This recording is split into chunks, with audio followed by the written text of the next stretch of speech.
Zipper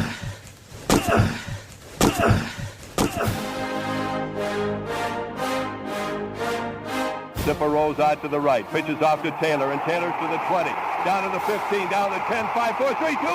Touchdown, Billy Taylor! Touchdown, Billy Taylor! Billy Taylor scored a touchdown from 21 yards out. The crowd goes berserk. It was November 22nd, 1969. That they came to Barry, Michigan, all dressed in maize and blue. The words were said, the prayers were read, and everybody cried. But when they closed the coffin, there was someone else inside. Oh, they came to Barry, Michigan, but Michigan wasn't dead. And when the game was over, it was someone else instead. 11 Michigan Wolverines put on the gloves of gray, and as the organ played the victors, they laid Woody Hayes away. Under center is Wangler at the 45. He goes back. He's looking for a receiver. He throws downfield to Carter.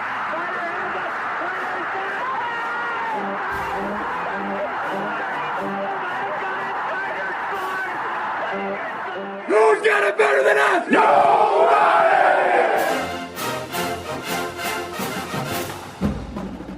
Welcome to the Michigan Man Podcast on Wolverine Sports Radio, a member of the V Sporto Network, and in partnership with SB Nation's Maize and Brew, for Wolverine fans from coast to coast. Go Blue, and welcome to this week's Rutgers Visitors edition of the show. I'm your host, Mike Fitzpatrick. Our guest is going to be beat writer James Kratch from NJ Advance Media and the Newark Star-Ledger. Before he joins us, my view from Section 17 to get us started. After last year, I still pinch myself to make sure we are actually watching Michigan football again in the big house with fans, and better yet, winning games the old-fashioned way so far, with a physical running game and fast, aggressive defense. It's been fun to watch, but again, it's only 3 games. This week it gets real. The Big Ten season gets underway, and the days of taking any opponent in the Big Ten for granted, they're long gone. Now, I'm not saying Rutgers can match up with us player for player, but Greg Schiano is a good old-school coach, and he brings his teams ready to play. He's been a highly regarded coach wherever he's been. He's also recruiting at a very high level. My guest today says he likes what he sees from this Rutgers team. They have some players on both sides of the ball, and they will be more competitive in the Big Ten this year. But he cannot imagine a way they get a W in the Big House this Saturday. Up next on this week's Visitors Edition is Rutgers beat writer James Kratch from the Newark Star-Ledger and NewJersey.com. So stay with us.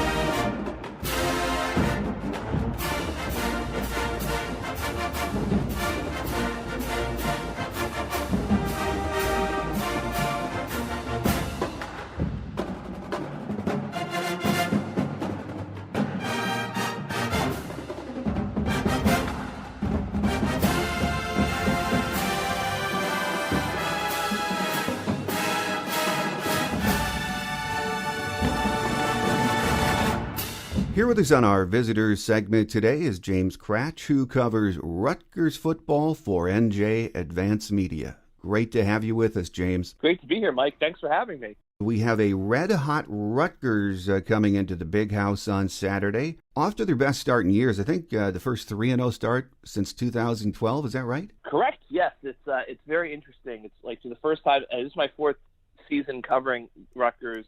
We're going to the Big House, and it almost feels like, knock on wood, I guess for Rutgers, they belong to the Big Ten finally. 3-0, going to play another 3-0 team on the road, big environment. So there's a lot of excitement here to kind of see where this Scarlet Knights team stacks up. Well, they certainly have taken care of business so far, beat Temple in the opener big time, went up to Syracuse, which is never an easy place to visit, won nicely there, played some good defense too, then just crushed Delaware at home Saturday.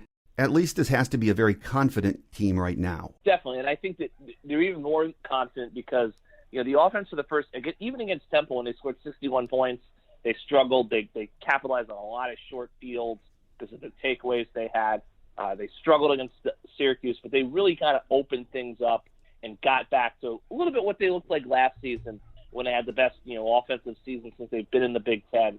So they really kind of got a little bit of a groove back on offense against Delaware, which I think even boosted confidence going into this Michigan game. Well, if we could, James, let's talk about Coach Greg Schiano for just a minute. He was there from 2001 to 2011. This is his second go-around, which started last year. He has the program on an upswing, no doubt about it, on the field, and is recruiting at a very high level. The guy just flat out knows how to win, doesn't he? He not only does he know how to win, but he knows how to win at Rutgers, and he knows how to win in New Jersey, which is, something that's a lot easier said than done. I think that if you look back to the Chris Ash era, the Kyle Flood era, Rutgers is a strange place. It's a weird place in many ways. There's a lot of different factors and political issues, and New Jersey is kind of a interesting place too, especially for a football coach, because you have different parts of the state and different kind of regions you have to recruit. And Greg is just the one guy who is, in the history of the program, besides Frank Burns, who was there back in the day.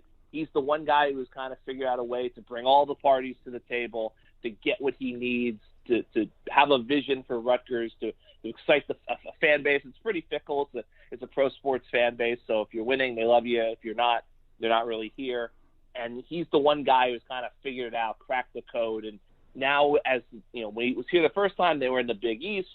Now he's in the Big Ten. So I think he feels that's just going to allow him to take the program to an even higher level than it was the first time he was here. Yeah, you would think so, because as a Michigan fan, Big Ten fan, when you look at all of the high school talent there is in the state of New Jersey, and then over the last decade or so, you've seen Rutgers just not get their fair share of that. It seems like Greg Schiano's the guy that can change that. No, definitely. He definitely is. I think even when you go back to his first stint here, the key for Rutgers has always been the great high school football players in the state.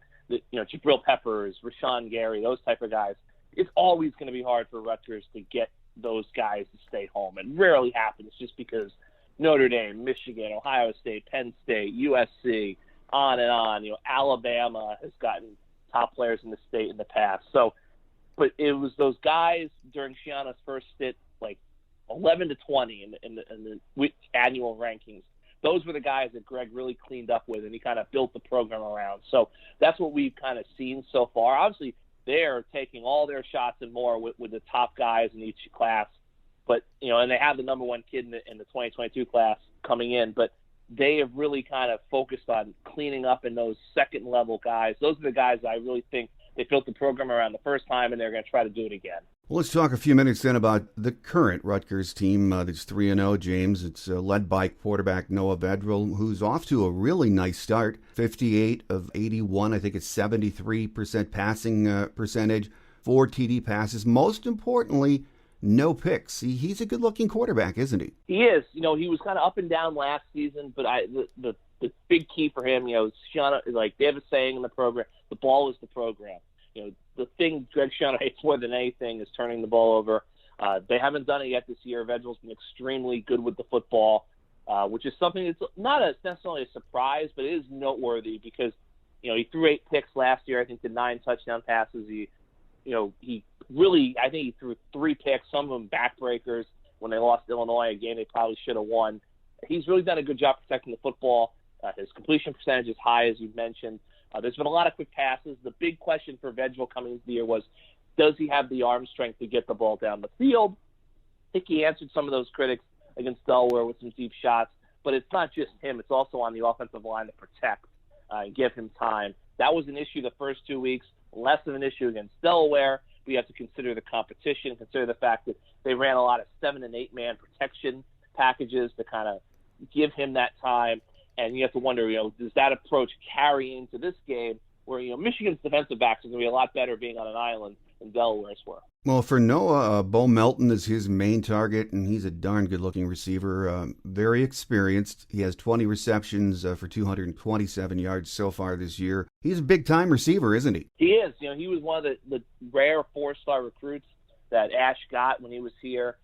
Kind of took a little bit of time to develop, but once Schiano came in, brought in Tyquan Underwood, one of the program's all-time greats, as a receivers coach, Beau's kind of taken off. So he's gone from a good receiver to an NFL prospect, and I think a guy who has a chance to be an all Big Ten player this year. And he's not a really big guy, is he? No, not at all. I don't have the roster in front of me, but I would say no tall. He's a little bit taller than he looks on TV, but he's probably barely at 6 foot, if that. Yeah. I think they list him at 5'11" on the roster, but you never know about those listings. So, but he's Exactly. a great receiver. Other than Melton, when you look down the stat sheet, after his 20 receptions, there are a lot of guys with 2, 3, 4, 5 in that receiving core. Who else is showing up to help Melton out? Well, obviously Aaron Cruikshank, who's at Wisconsin, return a kick for a touchdown in the Rose Bowl. Probably, the best return man in the country. Had a punt return for a score against Delaware. He's the guy who has really evolved into a top 3 receiver for Rutgers. He's a guy who they can do a lot of different creative things with, given his speed. They really kind of made emphasis to get him the ball against Delaware. I think you can continue to see that. Shameen Jones had a really good year last year. Slow start so far this year, but they seem to make a concerted effort. He had 2 targets in the first 2 games. He had 3 on the opening series against Delaware. Their tight ends are kind of up and down. Giovanni Haskins is a guy who's been around the block. He was at Miami. He was at West Virginia. Now he's here. Super senior.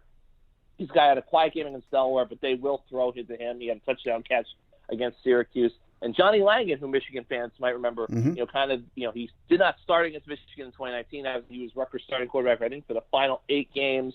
They used him in kind of short yardage, wildcat packages last year. They're still doing it this year, but he's also playing a lot of tight ends. And, some would argue he's the best tight end on the roster. So he's a guy who I think as the season progresses, they're going to get more creative in how they use him. Well, the rushing attack is led by a guy, it seems to me, has been around a long time, Isaiah Pacheco. And I remember the first time I saw him play against Michigan, he had a really good day. He broke a long one. He's one of these guys, when I watch him on TV, I think, okay, he's going to finally break out, and he's just going to be that way every game. So far, he's rushed for 152 yards in the first 3 games. He's the workhorse, isn't he? Definitely is, and I agree with you. He's one of those guys who, for years now, it feels like you've been even going to this year. Okay, this is the breakout year. This is the breakout year. I still think he can get there. The 2 things with Pacheco, one, Rutgers with their play calling, more so last year than this season, there just felt like moments where it's almost like they forgot he was there. And obviously they didn't forget he was on the team, but it just almost felt like he would fall out of the flow of the game and wouldn't get his. I think he's one of those classic running backs where he gets stronger as the game goes on. You need to give him 20, 25 carries, and he's going to be at his best, in the fourth quarter. The other thing with Pacheco is when he gets his shoulders upfield, squared upfield, north-south runner, no one, it's really hard to tackle him. But Rutgers, with their offensive line deficiencies and the issues with the pass game, a lot of times Sean Gleason, offensive coordinator, will try to stretch the field, sideline to sideline, because they can't necessarily do it vertically. And Pacheco just, when he's a guy who's running sideline to sideline, it just doesn't work. He gets tackled for a loss a bunch of times. So I think that as long as they continue to feed him and the play calling has him getting upfield quickly, and he has that running style to just put his foot in the ground and go, I think he has a chance to really have a big game, potentially have a big year. It's just they have to consistently get him on that cadence. Absolutely. He's a good-looking back, and I've always thought that, too. Like other great backs, he needs to get in a rhythm, so we'll keep an eye on that Saturday. Nothing works without a good offensive line, and this Rutgers group is experienced, and they have played pretty darn well so far, haven't they, James? Delaware game was the best one they've had so far. It was shaky in the first 2 games. You're going to see a lot of moving parts on the offensive line. They rolled out this basically Nick Krim in the center, who's super senior. He's the only constant. They had a 3-guard rotation and a 3-tackle rotation, with some of those guys in both rotations switching sides right or left during the game. So they rolled out 6 different offensive line combinations that you could consider the first team against Delaware on Saturday. And most of them only played for a series. One of them only played for 1 snap because they threw a 62-yard touchdown pass on the first play of the drive. So, Troy Rainey is a guy who converted defensive lineman, kind of has come along really quickly. He's been thrown into the mix. You have Raekwon O'Neal, Reggie Sutton, who's their right guard. He did take a little bit of, he was out for some of the combinations. I think he might be pound for pound their best offensive lineman, the most consistent one. Holland Pierce, big right tackle that they're very high on. He was a preferred walk-on, kind of an interesting story. They kind of diamond in the rough, found him at a prep school. They think he's going to be a really big player, but he's still got a lot of ways to develop. So they're mixing and matching the offensive line. It was a lot better against Delaware, But I think the big test is going to be this week, obviously. Well, over on the defensive side of the ball, it's a veteran group and led by first-team All-Big Ten linebacker Olakunle Fatukasi, who Greg Schiano has said is one of the smartest football players he's ever been around. That's high praise for him, isn't it? No doubt. And they need him to be that because the entire defense is basically built to funnel the ball carrier to him. That's why he has 10, 12, 15 tackles every week. But he's really played well. He's another guy who kind of was a good player after being recruited into the program by Ash. When Schiano got here, he kind of went to a much higher level, obviously. They've got that. The linebacking core, they're going to have a little bit of heat on them this week, I think, because, the run defense struggled last year. It was pretty good the first two games, especially at Syracuse. They really struggled against Delaware. Delaware ran the ball a good amount. And coming into this week, when we know Michigan is going to run the ball, and Blake Corum is a budding Heisman candidate. They have the nation's best rushing attack. And even going back to last year's triple overtime game, that game kind of turned in the second half when Michigan started to assert itself on the ground. So there's going to be some pressure on that linebacking core and on Fatukasi in particular. They've got to be much better against the run. Well, overall, in the first three games so far, have you been fairly impressed with the overall play of the defense? Yes. I mean, ball hawking, 8 takeaways. I think they still have the nation's best turnover margin at +8. I do think that, the run defense is a concern. The pass rush has been very effective. They're up there and leading the nation in tackle for loss. The secondary's played really well. Cornerbacks Max Melton is off to a great start. They've been very good. I just think the one concern I have going to this game is that run defense, just because we saw it last year. We saw flashes against Delaware, and now we have a team in Michigan that is running the ball as well as anyone in the country. Well, on the injury front, is the team in pretty good shape heading into Saturday's game? Yes, very healthy. It might be even getting healthier. Patrice Renee was started cornerback in North Carolina for a few years, transferred into Rutgers for his last year of eligibility. He got dinged up in training camp. He's missed the first 3 games, but Greg Schiano, all injuries are state secrets with him, but the vibe I get is that Renee is closer than sooner rather than later, Renee should be back on the field. I think it could be as early as Saturday. Well, we know Coach Schiano is really putting together a second straight big-time recruiting class, so there's no question the future looks bright. But this year, with this roster, do you think Rutgers is going to be more competitive in what is a brutal Big Ten East? I do think they'll be more competitive. I don't know if it'll necessarily reflect on the scoreboard. Going into the season, I think, you're halfway there. Obviously, you're 3-0. You had to go 3-0 in the non-conference to feel good about a bowl bid. They've done that. I think, Michigan State's a lot better than I think any of us expected. I still think Maryland is a very winnable game for Rutgers. It's really going to come down to, I don't think Rutgers is going to win on Saturday against the Wolverines. I certainly don't think they're going to beat Ohio State in 2 weeks. It's really going to come down to, after these next 2 weeks, Michigan State at home on homecoming, then you're at Northwestern, open date at Illinois. I think that is the critical, they have to go 2-1 in that stretch, and that would mean, in all likelihood, winning, either beating a ranked team in Michigan State or winning 2 games on the road in the Big Ten, which is much easier said than done. I think this is that after these 2 games against the 2 Blue Bloods, that's the critical stretch for Rutgers. If they are 2-1 after that, if they get to 5, I think they can feel pretty good because they've got a chance to beat Maryland in the season finale at home to get to 6 wins. Maybe you can who knows? Maybe you can upset a Wisconsin team at home. That would be the biggest home game the first weekend in November the program's had in years. Indiana, we've seen that they're struggling. Maybe they go to Indiana, but if they don't get 2-1 in that 3-game stretch, I think it's going to be really tough for them to get to a bowl game unless they upset a Michigan or a Penn State or a Wisconsin. Well, final question for you, James, before we let you get away. Saturday's game opens the Big Ten schedule for both teams, for most of the conference. A few teams have played conference games. What do you see as the key matchup in this game from a Rutgers perspective against Michigan on both sides of the ball? Defensively, they have to stop the run. I mean, that is critical. They have to stop the run. And look, I still think that stopping the run could mean that Michigan rushes for 250 yards. I think it's more so containing the run. I go back to 2018.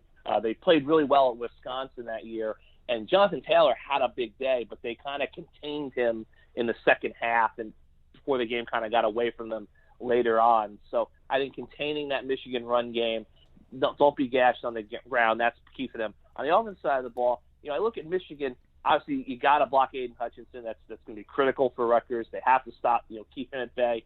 But I do think that, I believe Michigan is toward the bottom nationally in tackles for loss. I think that's something that helps Rutgers. That offensive line can hold up. They have to prevent negative plays, and they obviously have to protect the football.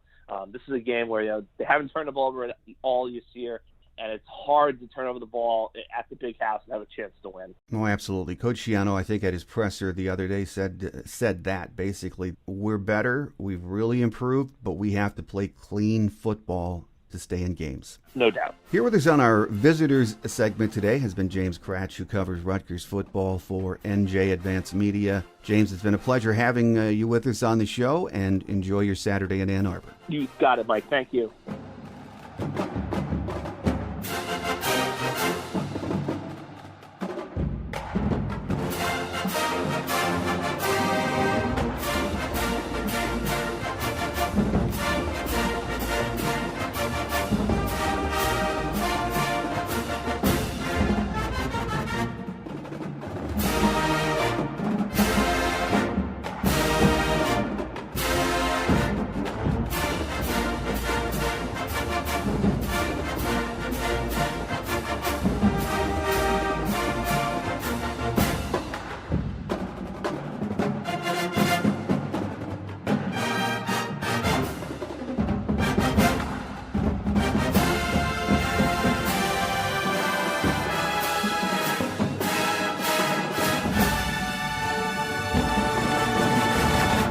On Quick Hits today, both teams are healthy overall for Saturday's game. Starting Rutgers cornerback Max Melton and his backup have been suspended, though. They were arrested and charged with 3 counts of aggravated assault and possession of a weapon for unlawful purposes. No word on how long their suspension will last, but they will not be playing this Saturday. Here are some game day notes of interest. We lead the series with 6 wins against 1 loss. That loss was memorable in that it was the first time we ever played Rutgers. They won in Piscataway on a Saturday night and celebrated like they won the Big Ten championship. I think most of us remember that well. The final score was 26-24, and the game was played on October 4th, 2014. Last year we won there 48-42 in 3 overtimes. This is Greg Schiano's second year back after being head coach from 2001 to 2011. He is 6-6 since his return and 74-73 overall in his 13 years of coaching. Rutgers was 3-6 last year. They have 21 starters back, 11 on offense, 8 on defense, and 2 specialists. Their last postseason appearance was in the 2014 Quick Lane Bowl, a 40-21 win over North Carolina. Saturday's game kicks off at 3:30 p.m., and the weatherman says we'll start the day with showers. In the afternoon, though, it will be cloudy, but it should be dry. Temps will top out in the afternoon in the mid-60s. So if we take care of Rutgers, it will set up a huge matchup next Saturday in Madison against the Badgers. The kick time has already been set for 12 noon Eastern Time. On next Tuesday's show, my scheduled guest is Nick Baumgartner from The Athletic. Then on Thursday, we'll hear from Matt LePay. He's the radio play-by-play voice of the Badgers, so make sure you join us. First things first, though, we need to take care of Rutgers in that Big Ten opener Saturday. That will do it for this week. I'm your host, Mike Fitzpatrick. Have a great Wolverine week, everyone. Think victory, beat Rutgers. Until we meet again, take care, and as always, go blue. Thanks for joining us today on The Michigan Man, here on Wolverine Sports Radio, a member of the V Sporto Network, and in partnership with SB Nation's Maize and Brew. Our listener lines are open 24/7 for your calls at 313-263-4842. That's 313-263-4842. Or email us at themichiganmanpodcast@yahoo.com. That's themichiganmanpodcast@yahoo.com. The Michigan Man podcast is produced at the studios of Robin Lynn Productions, Allen Park, Michigan, and is not affiliated with the University of Michigan. Go Blue!